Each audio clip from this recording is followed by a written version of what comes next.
शंखचूर्ण की उत्पत्ति। आइए सुनते हैं शंखचूर्ण नामक एक दैत्य की कहानी, जिसका वध भगवान शिव ने स्वयं अपने हाथों से त्रिशूल मारकर किया था। आप शायद यह जानते ही हैं कि विधाता के पुत्र मरीचि हुए हैं और उनके पुत्र महर्षि कश्यप हुए। मरीचि के पुत्र कश्यप मुनि बहुत ही धार्मिक प्रवृत्ति के संत थे। वे बड़े ही धर्मात्मा थे और इस सृष्टि की रचना करने वाले ब्रह्मा जी की हर आज्ञा को शिरोधार्य मानकर उसका पालन किया करते थे। प्रजापति दक्ष ने उनके व्यवहार और गुणों से प्रसन्न होकर अपनी 13 कन्याओं का विवाह महर्षि कश्यप से कर दिया था। इन्हीं की संतानों से यह पूरा संसार भर गया। कश्यप मुनि की 13 पत्नियों में से एक पत्नी का नाम दनु था। दनु रूपवती, गुणवती होने के साथ साथ परम सौभाग्यवती थी। वह एक अत्यंत शांत साध्वी भी थी। उन्हीं दनु के अनेकों पुत्र हुए। उनका विप्रचित नाम का पुत्र बहुत ही बलशाली और पराक्रमी था। उसका भी दंभ नाम का एक पुत्र हुआ। दंभ भी अपने पिता की तरह धार्मिक विचारों को मानने वाला था। दंभ भगवान विष्णु का अनन्य भक्त था। इतना धार्मिक होने के पश्चात भी उसके कोई संतान नहीं हुई। तब वह बड़ा निराश हो गया और उसने शुक्राचार्य को अपना गुरु बनाया। उसने उनसे कृष्ण मंत्र ग्रहण किया। तत्पश्चात दंभ पुष्कर नामक तीर्थ में चला गया और वहां 1 लाख वर्ष तक कठोर तपस्या करता रहा। उसकी इस कठोर तपस्या को देखकर सभी देवता ब्रह्मा जी को अपने साथ लेकर भगवान विष्णु के पास गए। भगवान विष्णु के पास पहुंचकर सभी देवताओं ने उन्हें आदरपूर्वक प्रणाम किया और दंभ के भीषण तप के बारे में भी बताया। तब सारी बातें जानकर भगवान श्रीहरि बोले, हे देवताओं, मैं जानता हूँ कि दंभ मेरा अनन्य भक्त है। वह अपने मन में पुत्र प्राप्ति की कामना लेकर पिछले 1 लाख वर्षों से मेरी कठोर तपस्या कर रहा है। मैं अवश्य ही अपने प्रिय भक्त दंभ की इच्छा पूर्ति करूँगा। आप निश्चिंत होकर अपने स्थान पर चले जाइए। भगवान श्रीहरि के इन वचनों को सुनकर ब्रह्मा जी और देवराज इंद्र तथा सभी देवता उन्हें प्रणाम करके अपने अपने लोकों को चले गए। तब भगवान विष्णु भी अपने भक्त दंभ को उसकी तपस्या का फल देने के लिए पुष्कर गए। वहां उन्हें अपने सामने पाकर दंभ बहुत प्रसन्न हुआ और उनके चरणों में लेटकर उन्हें प्रणाम कर उनकी स्तुति करने लगा। तब श्री विष्णु बोले, हे दंभ, मैं तुम्हारी इस कठोर तपस्या से बहुत प्रसन्न हूँ। तुम अपना अभीष्ट वर मांग सकते हो। भगवान विष्णु के ये वचन सुनकर दंभ हाथ जोड़कर बोला, हे देव, यदि आप मुझ पर प्रसन्न है तो मुझे अपने जैसा वीर और पराक्रमी पुत्र प्रदान कीजिए। तब श्रीहरि विष्णु तथास्तु कहकर वहां से अंतर्धान हो गए। इसके बाद दंभ भी प्रसन्नतापूर्वक अपने घर लौट आया। कुछ समय पश्चात दंभ की पत्नी गर्भवती हुई। समय आने पर दंभ की पत्नी के गर्भ से एक पुत्र का जन्म हुआ। मुनियों ने उसका नामकरण संस्कार करके उसका नाम शंखचूड़ रखा। शंखचूड़ भी धार्मिक था। अपने परम पूज्य गुरु के अमृत वचनों का शंखचूड़ के मन पर गहरा प्रभाव पड़ा और वह पुष्कर नामक तीर्थ में जाकर एकाग्र मन से तपस्या करने लगा। उसने अपनी इंद्रियों को अपने वश में कर लिया और अनेकानेक मंत्रों द्वारा ब्रह्मा जी की साधना करने लगा। उसकी भक्तिभाव से की गई आराधना से शीघ्र ही ब्रह्मा जी प्रसन्न हो गए। एक दिन जब शंखचूड़ प्रतिदिन की भांति तपस्या में मग्न था, ब्रह्मा जी उसके सामने प्रकट हो गए। अपने आराध्य को एकाएक अपने सामने इस प्रकार खड़ा देखकर शंखचूड़ की प्रसन्नता की कोई सीमा न रही। वह ब्रह्मा जी के चरणों में लेट गया। ब्रह्मा जी ने शंखचूड़ को ऊपर उठाया और उससे कहा, हे वत्स, मैं तुम्हारी आराधना से बहुत प्रसन्न हूँ। तुम जो चाहो मुझसे वरदान मांग सकते हो। शंखचूड़ बोला, हे ब्रह्मा जी, यदि आप मुझ पर प्रसन्न हैं, तो मुझे यह वरदान दीजिए कि मुझे कोई भी जीत न सके। शंखचूड़ के इस वर को सुनकर ब्रह्मा जी बोले, ऐसा ही होगा। और फिर उसे भगवान श्री कृष्ण का अक्षय कवच देते हुए वे कहने लगे कि शंखचूड़, अब तुम बद्रिकाश्रम चले जाओ। वहां सकामा तुलसी तपस्या कर रही है। तुम वहां जाकर धर्मराज की कन्या तुलसी से विवाह कर लो। यह कहकर ब्रह्मा जी वहां से अंतर्धान हो गए। ब्रह्मा जी के अंतर्धान होने पर शंखचूड़ बद्रिकाश्रम की ओर चल दिया। वहां जाकर वह तुलसी के पास पहुंचा। शंखचूड़ को अपने सामने खड़ा देखकर वह बोली, मैं धर्मराज की पुत्री तुलसी हूँ। आप कौन हैं और यहाँ किस लिए आए हैं? कृपया आप यहाँ से चले जाएं। आप शायद नहीं जानते कि स्त्री जाति मोहिनी होती है। शंखचूड़ बोला, हे देवी, आपके वचन सत्य हैं, परंतु यहाँ मैं अपने आराध्य भगवान ब्रह्मा जी की आज्ञा से आया हूँ। मैं दनु का वंशज, दानव दम का पुत्र शंखचूड़ हूँ। पूर्व में राधिका के दिए शाप के कारण मैं दानव कुल में जन्मा हूँ। यह सब कहकर शंखचूड़ चुप हो गया। तब तुलसी बोली, यह सत्य है कि इस संसार में वही पुरुष श्रेष्ठ है जो स्त्री से पराजित हो जाते हैं, परंतु आज मैं भी तुम्हारी स्पष्टवादिता से अत्यंत प्रभावित हुई हूँ। जब इस प्रकार शंखचूड़ और तुलसी आपस में बातें कर रहे थे, तभी वहां ब्रह्मा जी प्रकट हो गए। उन्हें देखकर तुलसी और शंखचूड़ दोनों ने उन्हें प्रणाम किया। तुम दोनों यहाँ अभी तक बातें ही कर रहे हो। शंखचूड़, मैंने तुम्हें यहाँ तुलसी का पानी ग्रहण करने के लिए भेजा था। तुम निश्चय ही पुरुषों में श्रेष्ठ हो और तुलसी निसंदेह ही स्त्रियों में रत्न है। तुम दोनों एक दूसरे के लिए ही बने हो, इसलिए तुम्हें शीघ्र ही एक दूसरे का हो जाना चाहिए।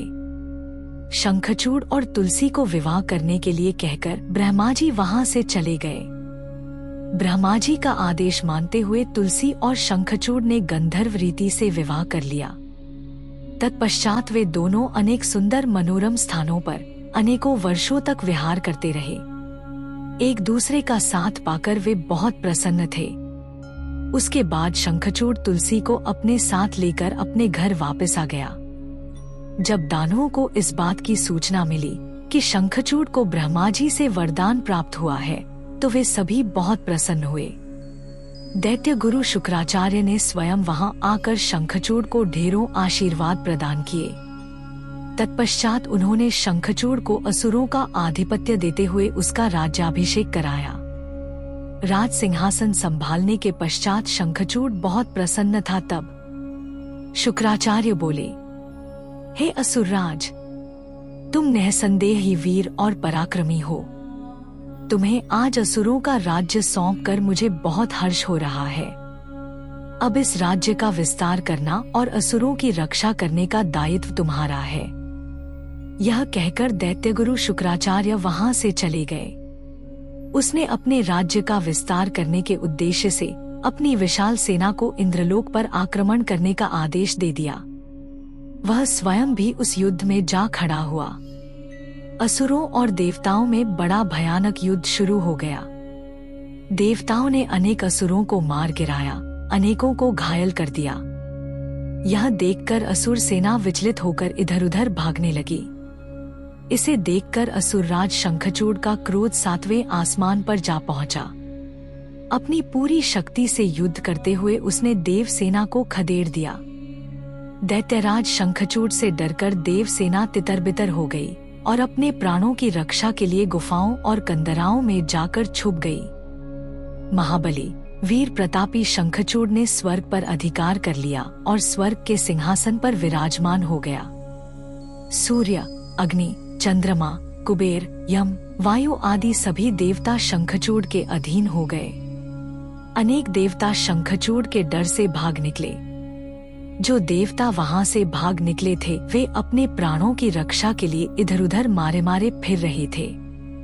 जब उन्हें यह समझ नहीं आया कि अब वे क्या करें और कहां जाएं, तब वे सब देवता मिलकर ऋषि मुनियों को साथ लेकर ब्रह्मा जी की शरण में गए। ब्रह्मा जी ने आश्वासन देते हुए कहा कि इस विषय में भगवान विष्णु ही हमें कोई सही मार्ग बता सकते हैं, अतः हम सभी को उनके पास चलना चाहिए। यह कहकर वे सब श्रीहरि से मिलने के लिए बैकुंठलोक को चल दिए। बैकुंठलोक पहुंचकर देवराज इंद्र और ब्रह्मा जी ने विष्णु जी को सारी बातों से अवगत कराया। देवताओं का दुख सुनकर विष्णु जी ने उन्हें ढांढस बंधाते हुए कहा, हे देवताओं, आप इस प्रकार दुखी न हो। मैं शंखचूड़ के बारे में सभी कुछ जानता हूँ। पहले वह मेरा अनन्य भक्त था। इस बारे में हमें देवाधिदेव महादेव जी से विचार विमर्श करना चाहिए, क्योंकि वे ही इस समस्या का सही समाधान बता सकते हैं। यह कहकर वे ब्रह्मा जी और अन्य देवताओं को अपने साथ लेकर शिवलोक की ओर चल दिए। वहां शिवलोक में भगवान शिव के सभी गण उन्हें घेरकर खड़े हुए थे। भगवान शिव अपनी प्रिय देवी पार्वती के साथ सिंहासन पर बैठे हुए थे। देवता बोले, हे करुणानिधान, हे भगवान शिव, हम इस समय बड़े दुखी होकर अपने प्राणों की रक्षा के लिए आपकी शरण में आए हैं। दानवराज दम्भ के पुत्र शंखचूड़ ने बलपूर्वक हमारे राज्य पर अपना अधिकार कर लिया है। उसने अनेक देवताओं को अपना बंदी बना लिया है और देवसेना को घायल कर कईयों को मौत के घाट उतार दिया है। किसी तरह हम अपनी जान बचाकर वहां से भाग निकले हैं। आप उसको दंड देकर हमें मुक्त कराइए और हमारा उद्धार कीजिए। यह कहकर सब देवता चुप होकर हाथ जोड़कर खड़े हो गए। भगवान शिव बोले, हे श्री हरि, मैं दैत्यराज शंखचूड़ के विषय में सब कुछ जानता हूँ। असुरराज शंखचूड़ भले ही देवताओं का शत्रु एवं प्रबल विरोधी हो गया हो, परंतु वह अभी भी धार्मिक है और सच्चे हृदय से धर्म का पालन करता है। परंतु फिर भी तुम लोग मेरे पास मेरी शरण में आए हो और शरणागत की रक्षा करना सभी का कर्तव्य है। इसलिए मैं तुम्हारी रक्षा करने का वचन देता हूँ। भगवान शिव जब इस प्रकार से देवताओं को शंखचूड़ के वध का आश्वासन दे ही रहे थे, तभी उनसे मिलने के लिए राधा के साथ श्री कृष्ण वहां पधारे। श्री कृष्ण बोले, हे कृपानिधान, आप तो जानते ही हैं कि मैं और मेरी पत्नी दोनों ही शाप भोग रहे हैं। मेरा पार्षद सुदामा भी शाप के कारण दानव की योनि में अपना जीवन जी रहा है। भगवान, अब हमें इस शाप से मुक्ति दिलाइए। भगवान श्री कृष्ण की इस प्रार्थना को सुनकर महादेव जी बोले, हे कृष्णा, आपको डरने की कोई आवश्यकता नहीं है। निश्चय ही आपका कल्याण होगा। आप शाप के अनुसार 12 कल्प तक इस शाप को भोगने के पश्चात ही राधा सहित अपने निवास बैकुंठलोक को प्राप्त होगे। आपका सुदामा नामक पार्षद इस समय दानव योनि में शंखचूड़ के रूप में सभी को दुख दे रहा है। देवताओं को उसने बहुत कष्ट दिया है। उनका राज्य छीनकर उन्हें बंदी बना लिया है। तब उन्होंने ब्रह्मा जी और श्रीहरि विष्णु को आदेश दिया कि वे वहां से जाकर अन्य देवताओं को समझाएं कि वे निश्चिंत हो जाएं। मैं उनकी इच्छा अवश्य पूरी करूंगा और उन्हें शंखचूड़ के भय से मुक्त कराऊंगा। तब भगवान शिव ने विचार किया कि क्या किया जाना चाहिए। तत्पश्चात उन्होंने पुष्पदंत को स्मरण किया। स्मरण करते ही पुष्पदंत तुरंत वहां शिवजी के सामने उपस्थित हो गए। पुष्पदंत हाथ जोड़कर बोले, हे देवाधिदेव, मेरे लिए क्या आज्ञा है। यह सुनकर भगवान शिव ने पुष्पदंत को अपना दूत बनाकर शंखचूड़ के पास भेजा। पुष्पदंत शंखचूड़ के नगर पहुंचकर उनसे मिला और बोला, हे असुरराज, मैं त्रिलोकीनाथ भगवान शिव का दूत बनकर उनका संदेश लेकर आपके पास आया हूँ। उन्होंने कहा है कि आप यथाशीघ्र देवताओं को उनका राज्य वापस सौंप दें, अन्यथा भगवान शिव के साथ युद्ध करें। युद्ध में उनके हाथों आपका वध निश्चित है। मैंने भगवान शिव के सभी वचन आपसे कह दिए हैं। आप जो संदेश उन्हें देना चाहें, मुझे बता दें। मैं आपका संदेश भगवान शिव तक पहुंचा दूंगा। पुष्पदंत नामक दूत की बातें सुनकर असुरराज शंखचूड़ बोला, हे मूर्ख दूत, क्या तुम मुझे बेवकूफ समझते हो? जाकर अपने स्वामी से कह दो कि मैं देवताओं को उनका राज्य वापस नहीं दूंगा। मैं वीर हूँ, युद्ध से नहीं डरता। अब शिव और मेरा सामना युद्ध भूमि में ही होगा। असुरराज शंखचूड़ के ऐसे वचन सुनकर पुष्पदंत मन ही मन क्रोध की सारी सीमाएं पार कर गया, परंतु अपने स्वामी की आज्ञा के बिना वह कुछ नहीं करना चाहता था, इसलिए चुपचाप वापस शिवजी के पास लौट गया। भगवान शिव की युद्ध यात्रा। जब पुष्पदंत शंखचूड़ की नगरी से वापस आया तो उसने कैलाश पर्वत पर पहुंचकर भगवान शिव को असुरराज शंखचूड़ द्वारा कही गई सभी बातें बता दी। तब दूत के इन वचनों को सुनकर भगवान शिव को बहुत क्रोध आया। भगवान शिव ने अपने वीर साहसी गणों और अपने दोनों पुत्रों कार्तिकेय और गणेश को बुलाया। उन्होंने भद्रकाली सहित अपनी पूरी गण सेना को युद्ध के लिए तैयार होने की आज्ञा प्रदान की। भगवान शिव ने अपनी देव सेना और गणों के साथ दैत्यराज शंखचूड़ की नगरी की ओर प्रस्थान किया। पूरी शिवसेना प्रसन्न मन भगवान शिव की जय जयकार करती हुई आगे बढ़ रही थी। उनके प्रिय पुत्र गणेश और कार्तिकेय सेना के अधिपति के रूप में अपनी सेना का नेतृत्व कर रहे थे। भगवान शिव की सेना में 8 भैरव, 8 वसु, 11 रुद्र और 12 सूर्य भी सम्मिलित थे। उनकी सेना में देवी भद्रकाली, जिनकी 100 भुजाएं थी, अपने पार्षदों के साथ युद्ध भूमि की ओर प्रस्थान कर रही थी। भद्रकाली देवी की जीभ 1 योजन लंबी और चलायमान थी। उनके हाथों में शंख, चक्र, गदा, पद्मा, खड्गा, चर्म, धनुष बाण आदि अनेकों वस्तुएं थीं। भद्रकाली देवी के एक हाथ में 1 योजन का गोल खप्पर, एक में आकाश को स्पर्श करने वाला लंबा त्रिशूल तथा अनेक शक्तियां विद्यमान थी। देवी भद्रकाली का अनुसरण करते हुए उनके साथ 3 करोड़ योगिनी, 3 करोड़ डाकिनियां भी थी, जो अपनी सेना को साथ लेकर शंखचूड़ की असुर सेना को मजा चखाने के लिए पूरे जोरों शोरों से चल रही थी। इस प्रकार भगवान शिव की विशाल देव सेना, जिसमें हजारों वीर बलशाली गण विद्यमान थे, पूरे मनोयोग के साथ युद्धस्थल की ओर बढ़ रही थी। तब भगवान शिव ने अपनी सेना को एक वटवृक्ष के नीचे कुछ देर विश्राम करने के लिए कहा और स्वयं भी उसी वटवृक्ष के नीचे आसन लगाकर बैठ गए। शंखचूड़ की युद्ध यात्रा। उधर दूसरी ओर जब भगवान शिव का दूत पुष्पदंत असुरराज शंखचूड़ के पास से वापस लौट गया, तब असुरराज शंखचूड़ भी अपने मन में युद्ध करने का निश्चय करके अपनी प्रिय पत्नी देवी तुलसी के पास पहुंचा। वहां उसने तुलसी को बताया कि हे देवी, अब मुझे कल सुबह युद्ध के लिए प्रस्थान करना होगा। यह सुनकर देवी तुलसी रोने लगी। शंखचूड़ ने उन्हें ढांढस बंधाया और कहा कि वीरों की पत्नियां रोकर नहीं बल्कि हंसकर उन्हें विदा करती हैं। यह सुनकर तुलसी ने अपनी आंखों के आंसू पोंछ लिए। प्रातःकाल जागकर असुरराज शंखचूड़ ने अपने राज दरबार का उत्तरदायित्व अपने पुत्र को सौंप दिया तथा देवी तुलसी से पुत्र की सहायता करने के लिए कहा। फिर दैत्यराज शंखचूड़ ने अपनी विशाल दैत्य सेना का युद्ध के लिए आह्वान किया। उस असुर सेना में अनेक वीर और पराक्रमी योद्धा थे। दैत्य सेना का मनोबल बहुत ऊंचा था। वे अत्यंत गर्वित थे और सोच रहे थे कि इस युद्ध में वे अवश्य ही जीतेंगे। मौर्य, कालिक और कालिकेय नामक 3 वीर असुर सेनापति के रूप में दैत्य सेना का प्रतिनिधित्व कर रहे थे। उस विशाल 3 लाख अक्षौहिणी सेना को देखकर बड़े बड़े वीर पल भर में भयभीत हो जाते थे। असुरराज शंखचूड़ अपनी विशाल दैत्य सेना को देखकर बहुत खुश हो रहा था।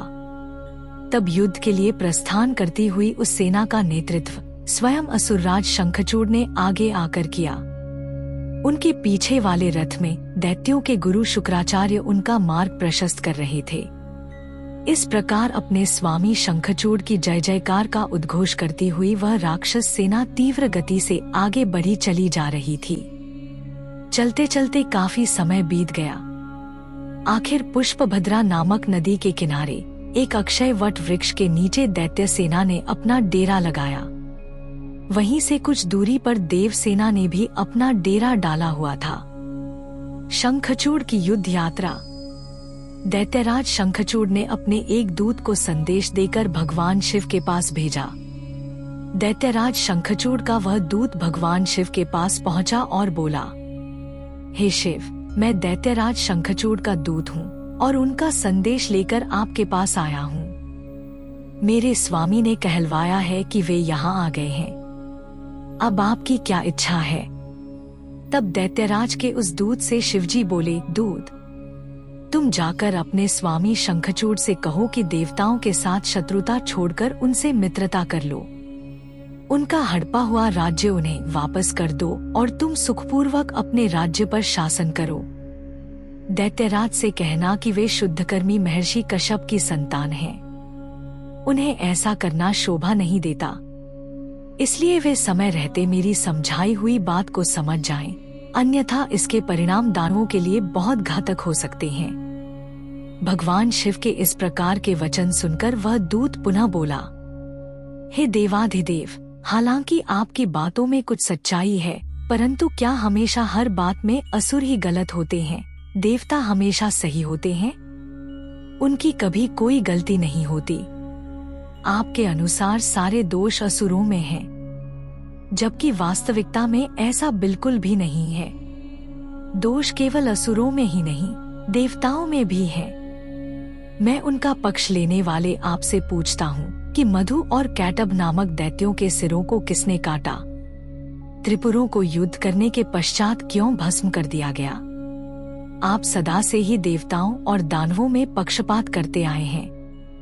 आप देवताओं का ही कल्याण करते हैं, जबकि ईश्वर होने के नाते आप देवताओं और असुरों दोनों के लिए ही आराध्य हैं। इसलिए आपको किसी एक के संबंध में नहीं, बल्कि दोनों के हितों को ध्यान में रखना चाहिए।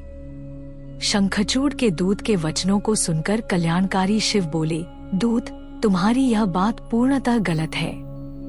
मैं देवताओं और दानवों में कभी कोई भेद नहीं करता। मुझे देवताओं पर आए संकट को दूर करना है, इसलिए मुझे असुरों से युद्ध करना ही होगा। तुम जाकर इस बात को असुरराज शंखचूड़ को बता दो। यह कहकर भगवान शिव चुप हो गए और वह दूत अपने स्वामी शंखचूड़ के पास चला गया। देवदानव युद्ध। उस दूत ने अपने स्वामी शंखचूड़ के पास जाकर उसे भगवान शिव से हुई सारी बातें बता दी। शिवजी की कही बातें सुनकर शंखचूड़ और अधिक क्रोधित हो उठा और उसने अपनी विशाल दैत्य सेना को तुरंत युद्ध के लिए चलने की आज्ञा प्रदान की। दूसरी ओर भगवान शिव ने भी अपने गणों और देवताओं को युद्ध भूमि की ओर प्रस्थान करने के लिए कहा। देवताओं और दानवों दोनों की सेनाएं पूरे जोश और साहस के साथ लड़ने हेतु तत्पर होकर आगे बढ़ने लगी। दानवों की सेना में सबसे आगे शंखचूड़ था और दूसरी ओर देवसेना में भगवान शिव सबसे आगे चल रहे थे। कुछ ही समय पश्चात देवता और दैत्य आमने सामने थे। एक दूसरे को अपना घोर शत्रु समझकर दोनों एक दूसरे पर टूट पड़े। भयानक युद्ध होने लगा। हर ओर मारकाट, चीख पुकार मची हुई थी। युद्ध का दृश्य अत्यंत हृदय विदारक था। सब युद्ध करने में मग्न थे, परंतु भगवान शिव तथा देवी भद्रकाली अभी तक ऐसे ही बैठे थे। उन्होंने युद्ध करना शुरू नहीं किया था। उधर दैत्यराज शंखचूड़ भी युद्ध का दृश्य देख रहा था। उस समय युद्ध अपने चरम पर था। धीरे धीरे दानव देवताओं पर भारी पड़ने लगे। तब देवता अत्यंत भयभीत होकर अपनी रक्षा हेतु इधर उधर भागने लगे। कुछ देवता भागकर भगवान शिव की शरण में आए। तब वे देवता बोले, प्रभु, हमारी रक्षा करें। असुर सेना परास्त होने के बजाय हम पर हावी होती जा रही है। यदि शीघ्र ही कुछ नहीं किया गया तो हम अवश्य हार जाएंगे।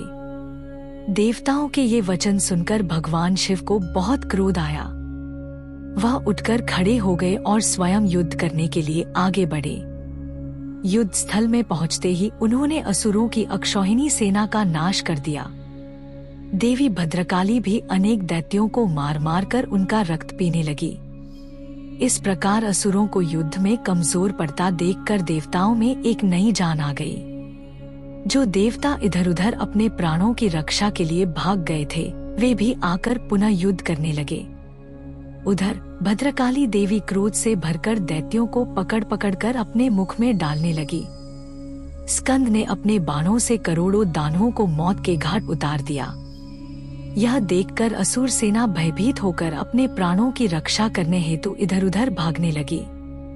असुर सेना को इस प्रकार तितर बितर होता देखकर दानवराज शंखचूड़ क्रोधित होकर स्वयं युद्ध में कूद पड़ा। उसने अपने हाथों में धनुष बाण उठाया और भयानक बाणों की वर्षा करनी प्रारंभ कर दी। देखते ही देखते शंखचूड़ ने देवसेना के अनेकों सैनिकों का संहार कर दिया।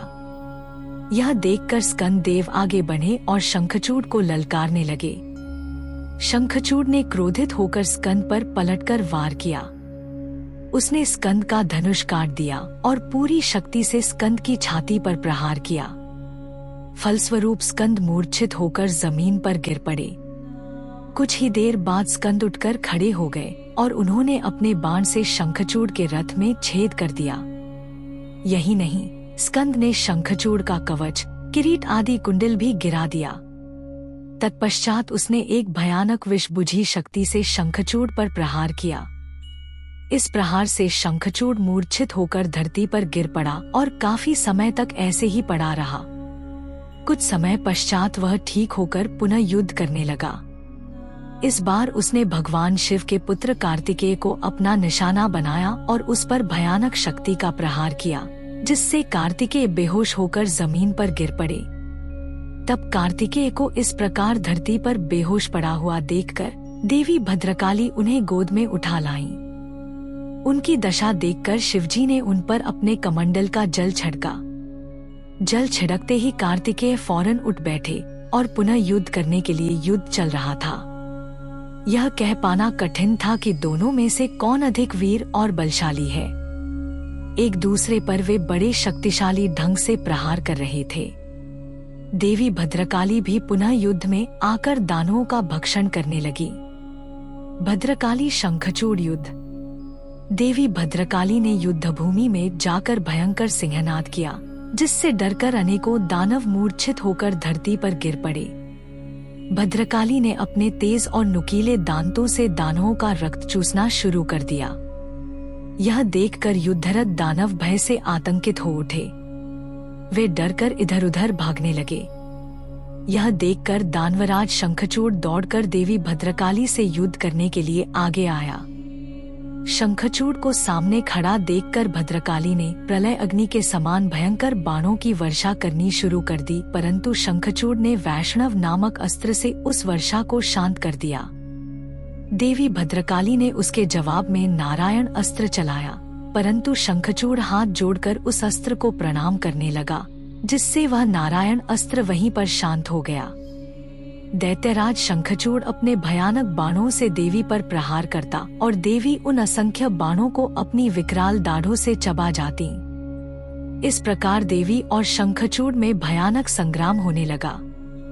तभी क्रोधित भद्रकाली ने पाशुपात नामक ब्रह्मास्त्र उठा लिया, परंतु तभी आकाशवाणी हुई कि अभी दैत्येंद्र की मृत्यु का समय नहीं आया है और इसकी मृत्यु आपके हाथों से नहीं लिखी है।